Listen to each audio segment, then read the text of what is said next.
booties for black girl nerds.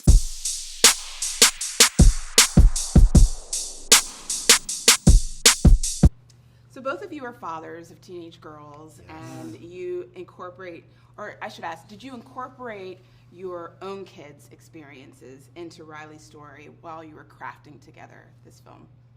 You couldn't help it, you know. I mean, whenever we make a movie here, we want to make sure that it's authentic and true. And you know, I started in January of 2020 on this movie, and then we went into quarantine, and so, you know, and you did too. We went home. Yeah, we're in our offices, right outside the our door. teenagers were right there. Yeah. We in our offices for like 2 years. Yeah, so you can't help but like, you know, we want to make sure that this film appeals not only to current teenagers, but like, I don't know if you've noticed, but Mark and I really aren't teenagers anymore. But we also want to, but we also want to make sure that we can relate to it too. And so, but yeah, having them right there was the perfect research subject. And the emotions that they're wrestling with, right? This film is about these new emotions that come up at that age and that show themselves in a stronger way in that stage of life. So I think there was some evidence around my house, at least. Yeah, there's a little ennui. That the emotions we're pursuing are accurate emotions to this stage of life. I love it. I love every bit of it. Mark, for you, what does Riley's journey look like in this film compared to its predecessor? Wow, you know, we wanted to have Riley face new challenges, right? The first film, she had a big move. She had to leave everything behind. Best friends, where she lived, and embrace a new life. And so we wanted it to be something different than that. We love that the first film set her up as a hockey player, because that became an interesting, pursuing like the life of a teenage athlete. Was different than some of the middle school, the high school age girls that have been in some of the other Pixar films. Kind of put us in our own lane with Riley and kind of the type of girl she is and what she's into. But, you know, really this is Joy's story. Similar to the first film, she is the protagonist. And so we did the deepest dive into what Joy is going through and what she's learning. And her view of Riley is very parental in its nature. And so I think that's also where Kelsey and I, as fathers of teenage girls, connected so much with this story, is because Joy is really going through a struggle that's almost like a parent would with a kid who's growing up. That's a very interesting shift that we're going to see in the sequel. Kelsey, over to you. Yeah. Making a sequel, it's not an easy feat. Yeah, So what were some of the challenges that were involved while you were carving together this story? You know, you want to make sure that you're like evolving the story. I think very early on, I remember writing down a list of all my favorite sequels and the ones that I didn't like. I'm like, why do I like these but not these? And I noticed that the ones I loved were all about change and growth, and the ones I didn't like were about kind of just repeating what the last film did. So I'm like, okay, I want to make sure I do something that has that element of change. You know, they're opening up new doors in the world that you didn't even know were there. Those are the best sequels. So I tried to do that with this film and take audiences to new locations and new characters. And what better way to do that than through Riley becoming a teenager, because that's all about change. Speaking of that, you know, Pixar is known for its sequels, and I'm curious to know, back over to you, are we going to see, hopefully, maybe a sequel where we see Riley's journey go into motherhood? Oh, you're talking on Inside Out 3? Man. Oh my goodness. We haven't even finished 2 yet. We love sequels. We love sequels. And Toy Story 4 is the film I was on before this. I'm a sucker for sequels. I worked on Toy Story 2 long ago, and that was the 3rd film that Pixar made. So Pixar's always had a history of putting great value in sequels if there's a story to tell in that world that's inspiring and that's worth telling. The slate ahead at Pixar Beyond Us is awesome. And it's a mix of both sequels and original films, because there are stories on both sides of that coin that are worth telling, and we've got some incredible filmmakers here getting those ready. But in terms of Inside Out, right now we're not really looking beyond the finish line of 2 and putting Inside Out 2 into theaters in June.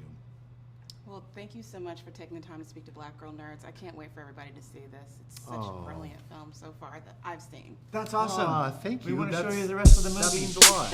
We appreciate that. Thank you so much. Yeah. Thank you. Yeah. Becca, during the story pitch session, you were very animated, and when you were doing the narration with the dialogue and like the special effects with your voice, is that part of the story pitch process? Like you have to have that kind of skill in order to go through that? Yeah, I don't think it's something that I learned at school. It's definitely something I picked up on the job. But when you're presenting a scene like that, you're kind of like a used car salesman. Like, please buy that this is a good idea. Like, I promise this is great. So you want to like lean into it as much as possible, make the director feel like, oh, this would be a good idea if we did it her way. It was so much fun going I'm through so that. glad. When you're taking notes and working through this process and really trying to understand how audiences perceive this scene, explain how a day looks when you're going through the story pitch process. So I'll usually get script pages that the writer and the director have gone over, and then I'll talk to the writer, director, and head of story, and they'll kind of give me a rough direction of where they want the scene to go, what they think is important, the points I should definitely be nailing, and then I will go away to my dark office and just do hundreds of tiny little bad sketches just to get a feel for what needs to happen. And once I've got a rough outline of what I want, I draw the final panels and arrange it into a scene, and then I will practice my pitch so that I've got it down to a science before I finally show it to the director. And you've mentioned how a pitch can go through various departments, notably like editorial, for example, you get feedback and then that feedback gets sent back to you to be retooled. So can you kind of tell us like what kind of feedback do you get from them when it comes to that? Oh, it can be anything from like, oh, I wish their eyebrow was 2 centimeters lower on their face, to something as big as like, oh, this scene is just not working and we're going to cut it and start from scratch, either write something completely new or just take another crack at writing this scene. So it can really sort of be anything that the director decides. For someone who isn't familiar with like a story pitch process, can you kind of just give us like a layman's explanation of what that is exactly? Sure. So once I've finished all the drawings and it's assembled into a little scene, I'll go into a room with the director and the head of story and our entire story team, so all of my trusted artist colleagues will be there, and I will walk through the scene, sort of acting it out and doing voices and sound effects and just trying to make it as animated and fun as possible. I'm trying to simulate the effect of what it could be like in a final film form. And hopefully the director likes it at the end. Is there part of the process where there's scenes that don't make the cut that you're just like, oh, I wish it kind of made it? Yes. Very early on, I did a scene where Riley goes with her friends to a pool party, and she gets there, and her friends kind of go off without her because they get dragged somewhere, and she's standing there alone, and it's very awkward. And I just loved working on that scene, and I was so sad when it had to go, but it ultimately just like wasn't helping the story in the direction we needed it to go.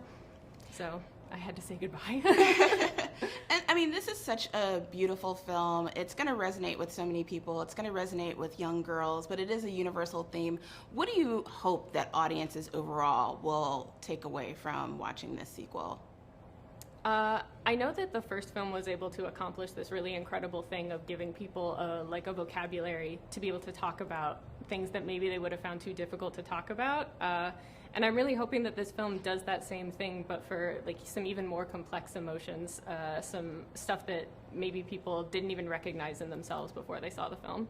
Is there like a moment during this whole process, pre-production, during production, I mean, you guys are still in it, that that still sticks with you, that still resonates with you?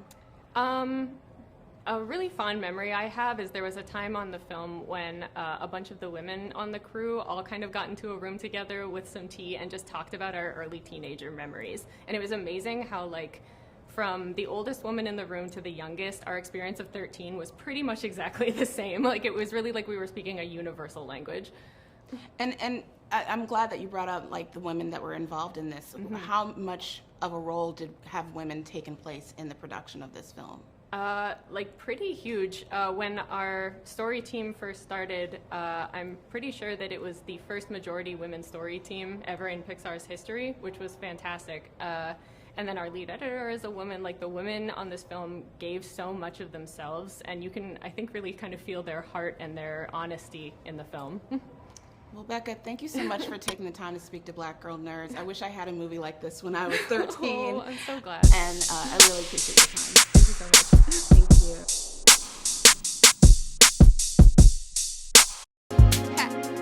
Better shake your booties for Black Girl Nerds. Better shake your booties for Black Girl Nerds.